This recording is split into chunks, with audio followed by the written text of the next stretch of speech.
Okay, we're going to get started now. It looks like we have most of the people joined in according to the list of registrants that we had. Thank you for joining, everyone. I hope you all can hear me. At the bottom, there's a chat box. If you guys have any questions, if you're not hearing me for some reason, let me know. I did mute all the lines for the sake of clarity. My name is Wade Huber. I'm a senior sales consultant for Life, LTC, and DI at IFC National Marketing. Today, I'm going to be talking about tax-free income using life insurance. This is a topic that I've been getting quite a few requests on lately. It seems like I'm getting more and more over time. A lot of times, clients are approaching their agents and saying, hey, look, how does this work? I've heard there's a way you can get tax-free income using life insurance. What types of policies does it work in? How does it work? How much can I put in, et cetera? So we're seeing a lot of interest. So I thought it'd be probably a good idea to cover this topic. Today, I'm not going to go into depth in terms of the mechanics of it. More, it's going to be kind of a 10,000-foot overview in terms of, why it's beneficial and some of the features of it. I'm going to keep it limited to about 20, 25 minutes. As I said, I'm going to keep the lines muted. If you guys do have questions, just pop it in the chat box, and I'll get to that at the very end for the sake of time and for the sake of clarity. So with that, let's get started. We all are probably, most of us anyway, are probably familiar with the traditional uses of life insurance, right? And here we're talking about more about the death benefit. And I'm just going to kind of talk about these one by one as we go through them. One is debt protection, which is, you buy life insurance because you want to cover a certain amount of debt that you may have, whether it's, a mortgage or, auto loan or whatever the case may be. You want to make sure that your beneficiaries are protected to cover that debt, because without that, they could be in a really difficult, precarious position. And then you have income replacement, right, which is typically a higher amount. So with income replacement, you're saying, look, covering debt is one thing. We can cover our debts. That's great. What about the cost of living? What about being able to just get by with day-to-day living expenses? So that's typically going to be a higher amount. I call it setting the goalposts. Then you have final expenses, which are typically, that's going to be smaller policies. 10,000 would be on the lower end now. We're looking at probably more like 15, 20,000 up to 25,000 in many cases to be able to cover funeral costs and costs that are associated with that.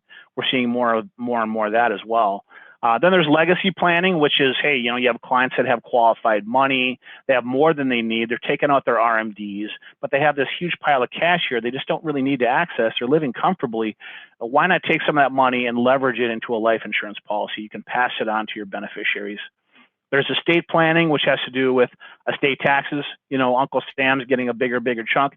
There are some exemptions that apply to that, but the whole idea there is to be able to safeguard your client's money from Uncle Sam getting a bigger chunk at their death.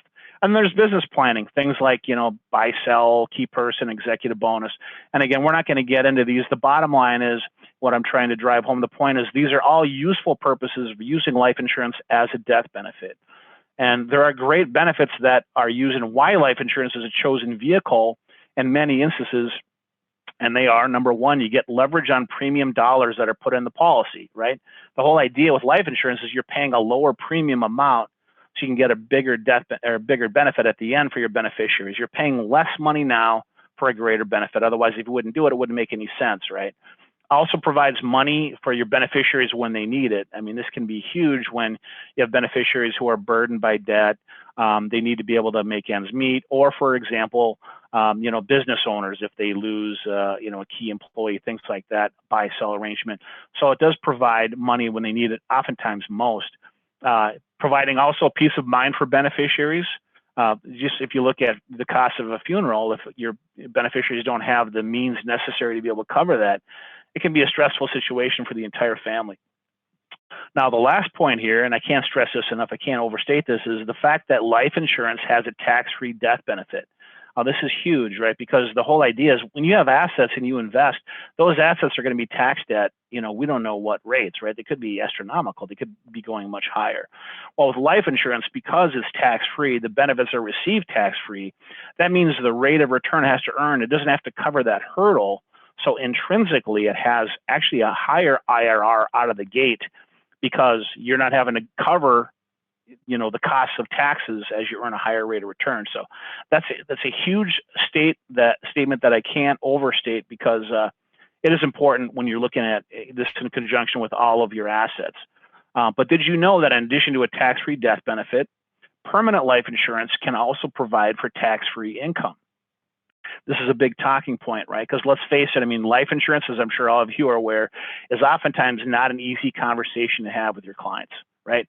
It's probably one of the top items they should be thinking about, especially as they have the family or as they go into business or whatever the purpose may be. But it's the last item to be checked. It's like, we'll get around to it. They keep kicking the can. And it's not an easy conversation to have because you're, number one, there's kind of a negative connotation oftentimes with, talking about life insurance because you're talking about a death benefit that's associated with death.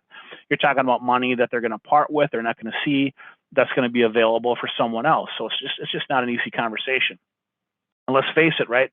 What's the old adage? Who's the life insurance guy? He's the guy at the party in the checkered suit standing in the corner that no one wants to talk to, right? It's not an easy conversation to have. Life insurance has many benefits, but people often see it negatively. And that's why when you're talking about life insurance in terms of the living benefits, such as tax-free income, it's much more exciting. It's a whole different conversation to have, and you're going to get your client's interest probably much quicker. Now, I want to talk for a second about when you're talking about your client's overall sort of financial picture. You guys have probably heard, many of you have heard before, the mountain type of metaphor where you go up the mountain, you're accumulating assets, you go down the mountain, you're protecting your assets, right? Well, during the accumulation phase, you're really gearing towards retirement. You're trying to accumulate as many assets as you can. Well, the thing about doing that is when you do accumulate, you're not going to, put all your assets in one stock, right? You're going to try to diversify as much as possible. And why you do to diversify is to reduce your risk. It doesn't make any sense if you just put your money in one stock. If that stock goes down, you could be in a really big world of hurt. So a portfolio mix is much better. You're going to see not just a good upside potential, provided you have the right mix, but you're also going to get that downside protection through diversification.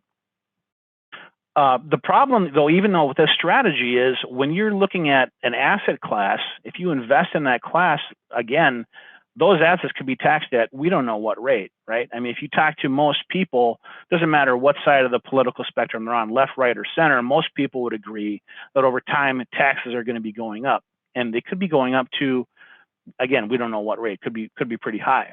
So just like we diversify from an asset class standpoint, the whole idea is, well, why not also diversify from a tax advantage standpoint? We have these assets, why not look for assets that are going to be potentially tax-free? And so I want to take a little moment here to talk about the three types of taxation and go through them one by one. One is money that is taxed now, then there's money that's taxed later, and there's money that's tax-free. Now, let's just go through each of these columns, and I'm going to kind of rattle off some of these assets that most of us are probably familiar with. Money that is taxed now includes stocks, bonds, mutual funds, CDs, and real estate as well. And there are others to add to this, but I'm just going to kind of keep it a little bit shorter for the sake of today's webinar. Money that's taxed later would be IRAs, 401ks, 403bs, simple IRAs, and SEP IRAs. And this would be like your qualified column right here. And then money that's tax-free, you have municipal bonds, you have 529 plans, you have Roth IRAs, and you have life insurance. So again, we're talking about these are assets that you put money in to be able to accumulate as you're thinking about retirement. Well, if you talk to your clients and you've had the conversation with them about, hey, where do you think taxes are going to go? And you ask them about where their assets are, most people are probably going to say of these three columns, most of their assets are in this middle column here, the tax later category. Many of them will have access in tax now as well, but probably the overwhelming majority will have money in the tax later. So you talk to your client, say, hey, Mr. and Mrs. Client, this could be a ticking tax time bomb, right? I mean, these some great assets here. There's nothing wrong with those assets, but the problem may occur where when you get access to them, you can be taxed at pretty high rates. So rather than spend more money into these same types of assets, why don't you just reallocate what you're already spending and move it over into this column here, this tax-free column? And so then when you go through these types of assets one by one and you talk about the different types of vehicles, we can talk about the pros and the cons. And I'm just going to briefly go over those. I'm going to talk about, for example, municipal bonds. Muni bonds are great, right? The problem, I mean, it is tax-free, but the problem with them is, you know, they could have low rates of return. They've had low rates of return for many years. Now they're starting to tick up a little bit, but for how long? How long will that be? So not always the best in terms of using it in a practical sense. Then there's 529 plans, right? 529 plans are great. They can be used for college funding. The problem with 529 plans is they're exclusively limited to college funding. So there's not a lot of flexibility in terms of what you can use it for. There's Roth IRAs. Roth IRAs are awesome, great vehicles. With Roth IRAs, though, you're limited in terms of how much you make. You're limited to $153,000 per individual of what you contribute, and you're limited in terms of how much you contribute. Limited to $6,500 per person or $7,500 per person if you're over age 50. But you're also limited in terms of when you take it out, right? You can take it up your cost basis, but if you get anything that's over and above that, you got to wait until age 59 and a half. So there are limitations when you take the money out. Well, that leads us to life insurance, right? Now, life insurance among all of these different types of classes provides the most type of flexibility, and that's important. We'll go through these. The benefits of using life insurance is the flexibility of, number one, how much you contribute in the policy. There's no limit with how much you contribute to a life policy given the death benefit amount. Now, there's going to be a limit in terms of what an individual qualifies for, so insurability. But subject to that death benefit, there's going to be, it's called a MEC threshold, but literally you're limited by your insurability. So you can put in really as much money typically as you can be able to afford in most cases. There's flexibility in terms of when you contribute. You don't have to contribute every single year. It would, you know, be to the benefit of the individual to do that, to do so, but they don't have to. As long as there's cash values in the policy, they can contribute less in some years. They can medium fund it. Maybe they choose not to pay premiums in a given year. There's also flexibility in terms of when you get money from the policy. You don't have to wait until you know, a certain age. You don't have to wait until, you know, a specific event or use it for a specific event. You can get money from the policy literally in the first year in most cases, provided there's cash values in the policy. And again, you're not limited in terms of what you use the money for. You can use the money for whatever purpose you want, for college funding, for supplemental retirement, for you know, vacations, luxury items, etc.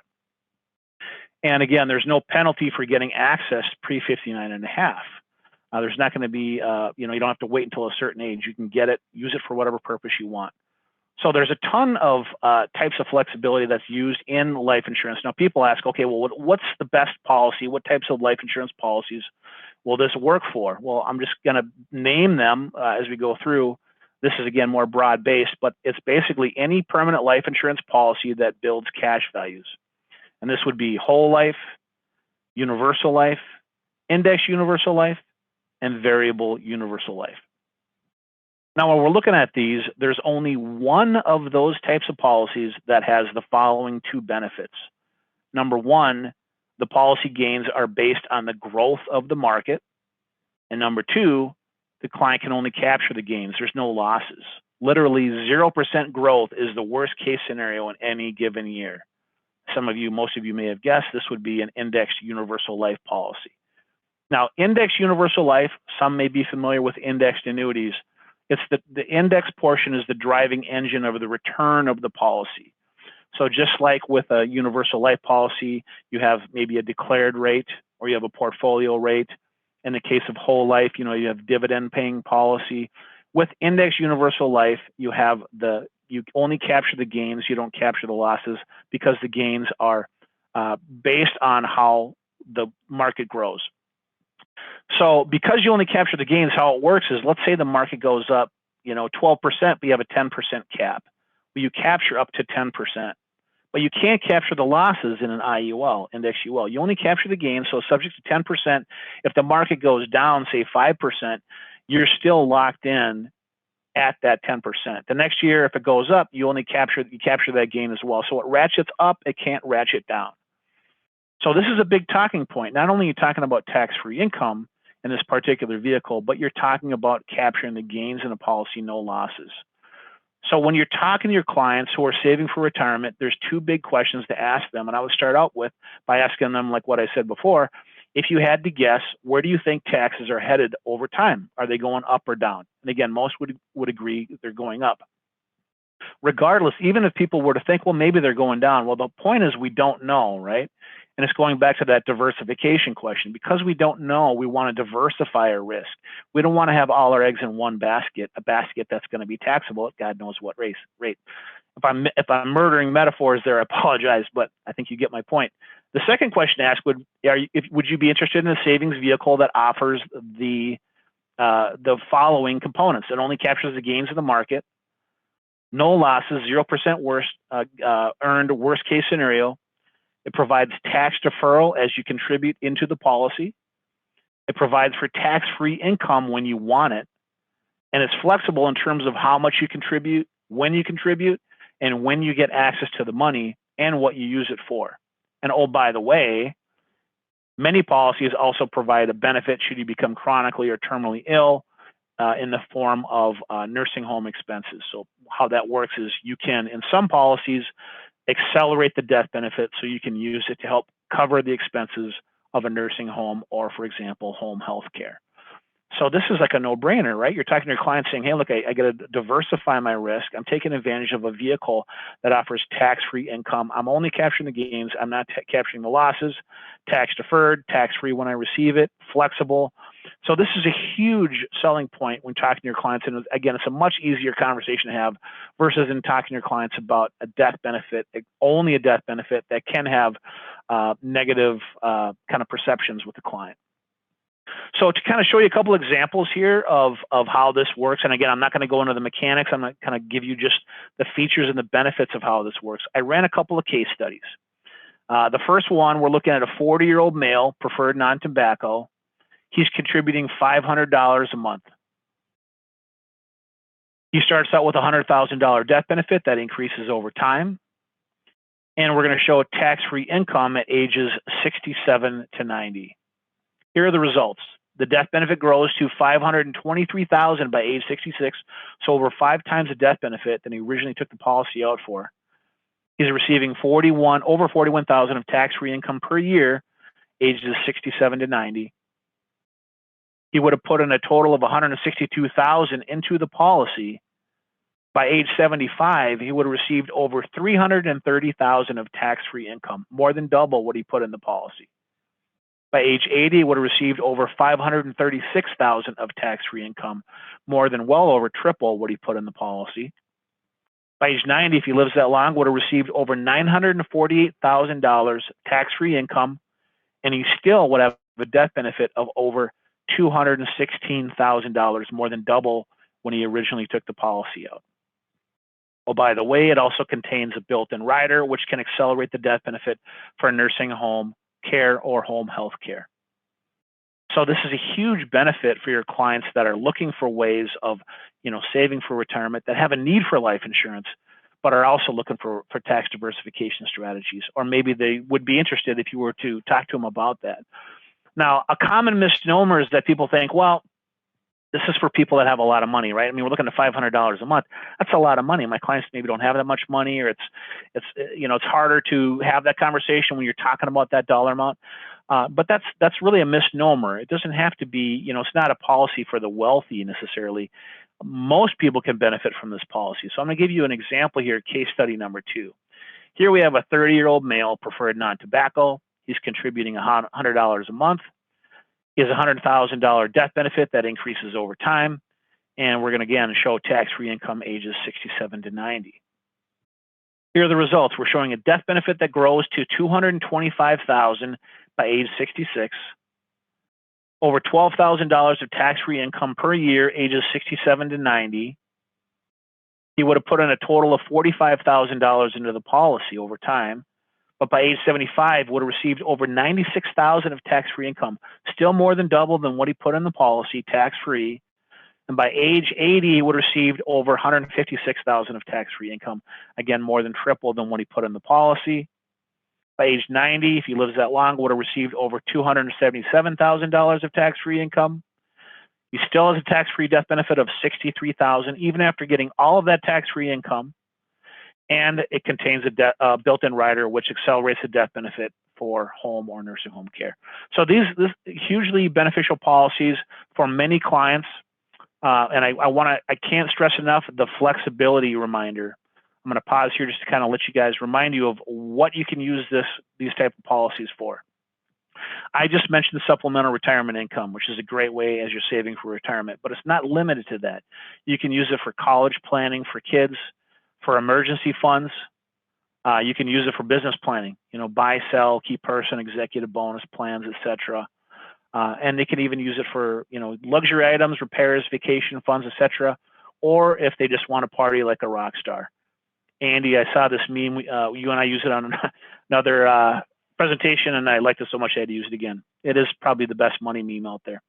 A lot of people ask me, hey, who are the ideal clients when I'm talking to my clients? What ages are the best fit? And I really say, in general, anyone really age 0 to age 60. But if you're looking for a sweet spot, target demographic would be ages 25 to 55. People who are in decent health, preferably standard or a better health risk class. Clients who have started or want to start saving up for retirement. Clients who want to save money for college funding for their children. And clients who are maybe looking for some business solutions, for example, buy-sell arrangements, retaining key employees, executives, etc.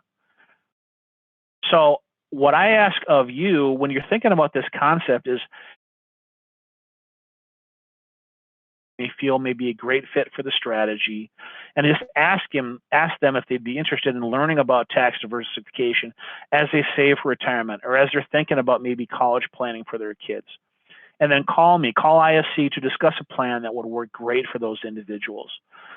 Now, you guys want to do a deeper dive on this, I'm happy to do so. What I really wanted to do is, again, take the 10,000-foot overview to show you the benefits and some of the features of what this has to offer, and the fact that it is a growing market. Clients are hearing about this. There's never been a better time to have that conversation with the clients in your existing book. So as always, let us know if you have any questions, if you'd like to discuss cases. Here's my contact info. As mentioned, I would be answering questions at the end. I did mute the lines for the sake of clarity. You can pop in a question on the chat box at the bottom. I see here there's one individual asked, can the slides be sent to us? Yes, I will send these slides to all attendees for today's session.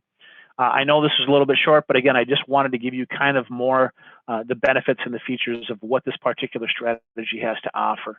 Are there any other questions regarding today's presentation some of you may have that's popping in your mind, or anything else that maybe is on your mind? And again, if not, feel free to give me a call. My contact info is there, and I can leave it there as well for a while.